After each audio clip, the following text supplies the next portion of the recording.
মৰমৰ ছাত্ৰ-ছাত্ৰীসকল আজি এই ভিডিঅ'টোৰ জৰিয়তে তোমালোকৰ যি হাফ ইয়াৰলি এক্সামিনেশ্যন চলি আছে এই হাফ ইয়াৰলি এক্সামিনেশ্যনৰ সোশ্যাল সায়েন্সৰ এখন কুৱেশ্যন পেপাৰ আলোচনা কৰিবৰ কাৰণে চেষ্টা কৰিম তোমালোকে ভিডিঅ'টোত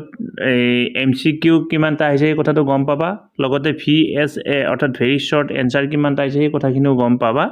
গতিকে তোমালোকে ভিডিঅ'টো শেষলৈকে চাবা আৰু লগৰ বন্ধু-বান্ধৱী সকললৈকে ফৰৱাৰ্ড কৰিবা যাতে তেওঁলোকেও এই MCQ খিনি গম পায় বা এনেকুৱা ধৰণৰ MCQ তোমালোকৰ পৰীক্ষাটো আহিব পাৰে এতিয়া ইয়াৰে সোৱাত সময় 3 ঘণ্টা ফুল মাৰ্কস 90 কাৰণ ফুল মাৰ্কস 90 হ'ব কাৰণ 10 মাৰ্কস তোমালোকৰ ইন্টাৰনেল এসেসমেন্ট থাকে গতিকে ইয়াতে সোৱা প্ৰথম প্ৰশ্নটো আহিছে আঞ্চলিক পুনৰ্গঠন সংক্ৰান্ত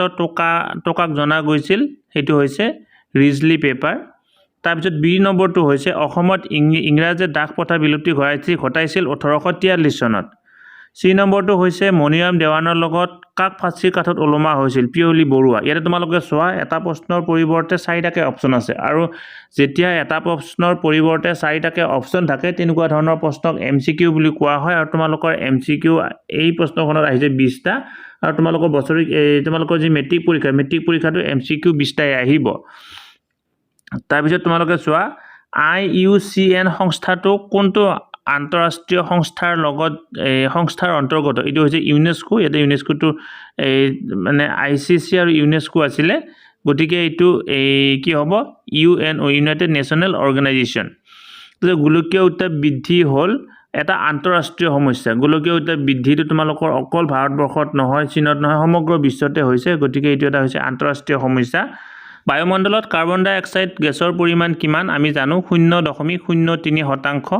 ব্ৰিটিছৰ বিৰুদ্ধে সংঘটিত হোৱা প্ৰথম কৃষক বিদ্ৰোহটো কি কৃষক বিদ্ৰোহ অসমত যেহেতু অসমৰ লগত জড়িত বা অসমৰ কথাখিনি আমাৰ পাঠ্যপুথিত আছে এটো হৈছে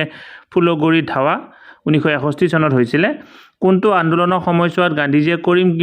কিবা মৰিম স্লোগানটো দিছিল এটো আমি সকলোৱে জানো ভাৰত ত্যাগ আন্দোলন আৰু এটো আগষ্ট বিপ্লৱ বুলিও জনা যায়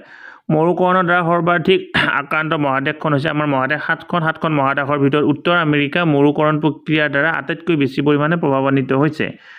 অসমীয়া কৃষকৰ পৰা ভূমি খাজনা বৃদ্ধি নিৰ্ধাৰণৰ বিৰুদ্ধে কোনে মফত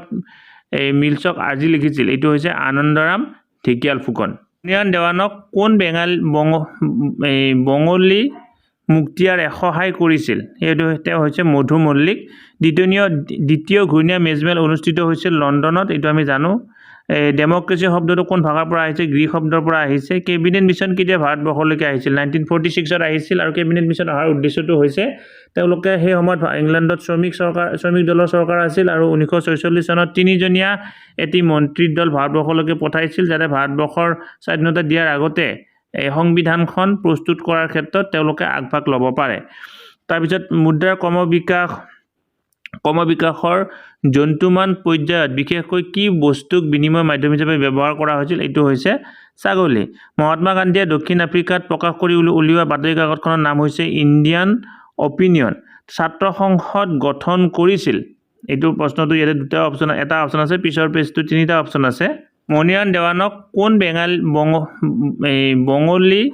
মুক্তিয়াৰ সহায় কৰিছিল এটো হৈছে মধু মল্লিক দ্বিতীয় ঘূৰ্ণীয়া মেজমেল অনুষ্ঠিত হৈছিল লণ্ডনত এটো আমি জানো ডেমক্ৰেসি শব্দটো কোন ভাষাৰ পৰা আহিছে গ্ৰীক শব্দৰ পৰা আহিছে কেবিনেট মিছন কেতিয়া ভাৰতবৰ্ষলৈকে আহিছিল 1946 ত আহিছিল আৰু কেবিনেট মিছন অহাৰ উদ্দেশ্যটো হৈছে তেওঁলোকে সেই সময়ত ইংলেণ্ডত শ্ৰমিক দলৰ চৰকাৰ আছিল আৰু 1946 চনত তিনিজনীয়া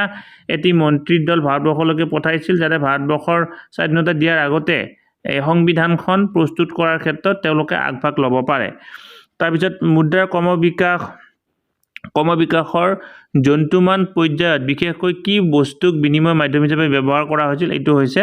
ছাগলী মহাত্মা গান্ধীয়ে দক্ষিণ আফ্ৰিকাত প্ৰকাশ কৰি উলিওৱা বাতৰি কাকতখনৰ নাম হৈছে ইণ্ডিয়ান অপিনিয়ন ছাত্ৰ সংসদ গঠন কৰিছিল এটো প্ৰশ্নটো ইয়াতে দুটা অপচন এটা অপচন আছে পিছৰ পেজটো তিনিটা অপচন আছে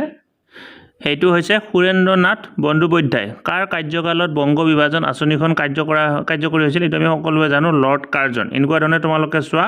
20টা প্ৰশ্ন তোমালোকৰ MCQ আহিছে তোমালোকৰ মেট্ৰিকতো 20টা প্ৰশ্ন MCQ আহিব বা প্ৰি মেট্ৰিকতো তোমালোকৰ 20টা প্ৰশ্ন MCQ আহিব এতিয়া আহিব তোমালোকৰ VSA অৰ্থাৎ ভেৰি শৰ্ট এনসাৰ ইয়াতে চোৱা 1 * 25 তোমালোকৰ 25টা প্ৰশ্নৰ উত্তৰ দিব লাগিব মই এই প্ৰশ্নকেইটাৰ উত্তৰ তোমালোকক খালি প্ৰশ্নকেইটা মই তোমালোকক পঢ়ি দিম তোমালোকে উত্তৰকেইটা নিশ্চয় ইতিমধ্যে জানা বা নাজানিলেও তোমালোকে কিতাপত চাই লবা সংবিধান খচৰা সমিতিৰ অধ্যক্ষ কোন আছিল 2 নম্বৰ টপত মুদ্ৰা কি চাৰকৰীয়া আয়োগ ভাৰতবৰ্ষত কেতিয়া গঠন কৰা হৈছিল তিলক স্বৰাজ পুঁজি কাৰ সোঁৱৰণত গঠন কৰা হৈছিল কোনজন কংগ্ৰেছ নেতাই দ্বিতীয় ঘূৰণীয়া মেজমেলত প্ৰতিনিধিত্ব কৰিছিল মহাত্মা গান্ধী মৰুকৰণ কাক বোলে